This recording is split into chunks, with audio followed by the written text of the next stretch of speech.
Football with Farhan and Moj, brought to you by Chambers of Commerce Group Insurance and the West Coast Auto Group. And we get things started with the Dallas Cowboys, who are coming off an overtime loss against the Raiders. But more significantly for the Cowboys, going into this Thursday's game against the Saints, they're going to be without their head coach, Mike McCarthy, who has tested positive for COVID. They're going to lose 3 other assistant coaches on the offensive side of the ball, including offensive line coach Joe Philbin, 3 of their strength coaches. We've also got an offensive lineman, starting offensive tackle Terrence Steele will not play in this game. So the Cowboys, if things weren't going bad enough already, it's going to be a tough week for them, a short week. And you know, the other fact coming into play here is that the Saints are getting players back. Yeah. There are reports indicating that Mark Ingram could return, Alvin Kamara could return, as well as Taysom Hill starting at quarterback. So all of a sudden, New Orleans getting bodies back, Dallas losing bodies.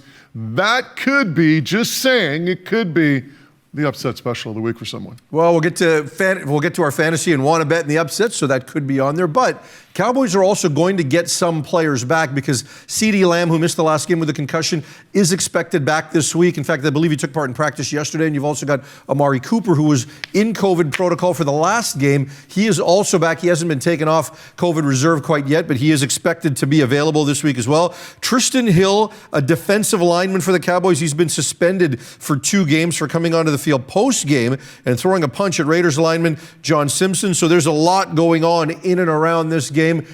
Defensive coordinator Dan Quinn, formerly the head coach of the Atlanta Falcons, former defensive coordinator with the Seahawks, he's going to be the head coach, the acting head coach in this game. Mike McCarthy is going to be involved in the entire week of preparations right up until the morning address to the team on Thursday, but it's not going to be the same necessarily having that guy on the sideline. Yeah, and one of the things with the National Football League as well, they're not allowed to communicate during the course of the game either.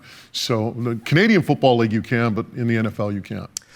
Meanwhile, the other game we were talking about off the opening is the Rams losing again. It is their 3rd straight loss to the Green Bay Packers. This one, 36-28, the final score. And it's the 3rd straight time that the Rams have lost to the Packers. So it makes you wonder, who knows which coach better? Does McVay know LaFleur better than LaFleur knows McVay? LaFleur part of the McVay coaching tree, but he seems to have his mentor figured out right now. The Rams have been physically beaten. Not just beaten, but physically beaten the last 3 games. Green Bay nearly doubled up the Rams in time of possession, 39-40 to 2020. They generated almost 400 yards and 21 first downs. That vaunted Rams defensive line, they were completely controlled by the Green Bay Packers. Well, I mean, you talk about that vaunted defensive line. It's vaunted when they're chasing after a quarterback and in pass rush situations, but clearly, as we've seen the San Francisco 49ers demonstrate, you can run at these guys and be successful. I mean, I look at Green Bay and the Rams right now. I just think the Packers are a more complete team. Got a bye week. They should start getting some bodies back, particularly on defense.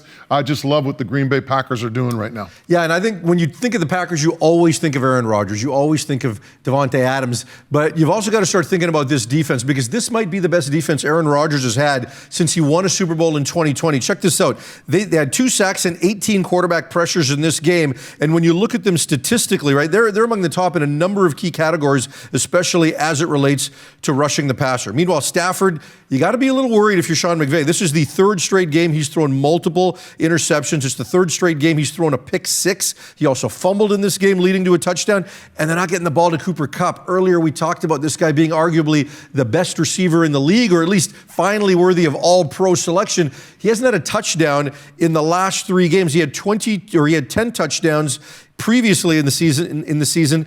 Stafford had 22 touchdowns to 4 interceptions in the first 8 games, but absolutely a different Rams offense right now.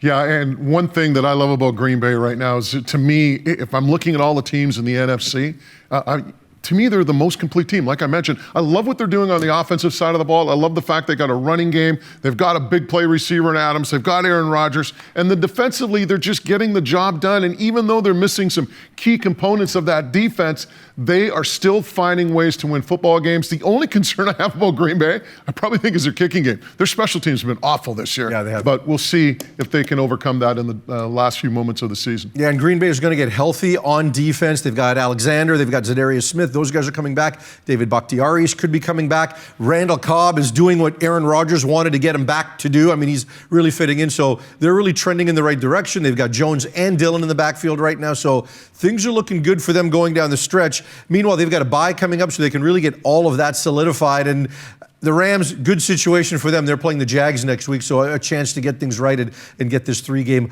losing streak snapped. Meanwhile, you've got the New England Patriots. Look who is back. The Patriots sitting atop the AFC East. They're only a half game back of the #1 seed in the AFC. They got a big game coming up, which we'll talk about later in Want to Bet. But you look at this performance again, a 36-13 win over the Titans. That is their 6th straight win at 8-4. They've already got more wins than they had a year ago.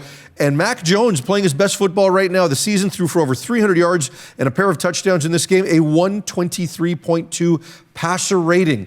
You talk about a team that's getting balance, doing things in all 3 phases. The Patriots could be that team. Well, the only concern that you have in this game is the fact that Tennessee ran for over 200 yards against the Patriots. So you say to yourself, how did Tennessee lose? You run for 200 yards, you usually win football games. Eagles did it this weekend and lost, and of course, the Titans as well. But here's the key for the Patriots. When they were 2-4 after 6 games, they were -3 in the turnover differential.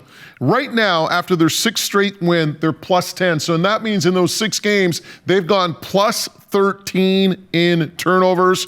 And conversely, you look at Tennessee, their last 2 losses, they are -9. A ridiculous -9 when it comes to the turnover ratio. They've got to get back to securing the football. Yeah, no question. I mean, you think this team would not be able to run the football without Derrick Henry. They had 2 100-yard rushers in this game. Amazing that they've been able to do that. But you talk about the turnovers, and that's been the biggest difference for the Titans. But I also think what's happened is even though they managed to run the ball, teams still don't respect the run the same way they did when Derrick Henry was playing. So they're not seeing nearly as many stacked boxes. And what that does is it affects their ability to play action. Yeah, you can run the football, but when Henry was there, you could also play action. They can't do that right now. Tannehill finished 11 of 21 for just 93 yards and a touchdown in this game. So, you know, it looks good on paper in terms of how they run, but it changes how they're being impacted. And for sure, they don't have Julio Jones. They don't have A.J. Brown. That's making it. And the other thing that comes into play as well, during that 6-game winning streak, the Tennessee Titans were +11. Their defense, created 11 turnovers, I should say. During the last 2 losses, they haven't got 1 turnover from their defense. So their defense has to come back to giving their offense some short fields and helping them out. And meanwhile, again, the game of the week this week is going to be the Patriots against the Bills. We will preview that coming up a little later in Want to Bet. And here's one for you. The Cincinnati Bengals, we bought stock earlier. We sold the stock after they lost 2, and they've now won 2 straight again. I kept a little. Did you keep a little? I kept a little. Few shares? Few shares. But you look at the way they're playing right now, and they have become such a more balanced team. They absolutely destroyed the Pittsburgh Steelers. 41-10. This is the first time they've swept the Steelers since 2009, and it's the first time scoring 40-plus on them since 1989. Meanwhile, the Steelers in the opposite direction. They've given up 40 in back-to-back games for the first time since 89. The Bengals, 10 minutes more in time of possession. That's been a big theme for a number of these games this week. And, you know, like, you never think the Pittsburgh Steelers defense would be soft. They're soft right now, Moj. And when you look at the Bengals, they're a complete offensive machine. Well, what Cincinnati has done on offense, the evolution of the Bengals offense the last few weeks is what's really surprised me. Well, not surprised me, but I've taken notice of. Mixon had 165 yards rushing, 2-week season high, 159 against Vegas. That was a season high. Then, of course, 198 versus the Browns. That was a season high, or pardon me, the Steelers. Their offense keeps putting points on the board, which means it's taking the stress off that run defense, which is a little suspect. And by the way, you talk about Pittsburgh being soft. How about these rushing totals against the Pittsburgh Steelers the last 4 weeks? 136, 229, 159, and 198. Wow. That is absolutely hideous. That is not Pittsburgh Steeler football.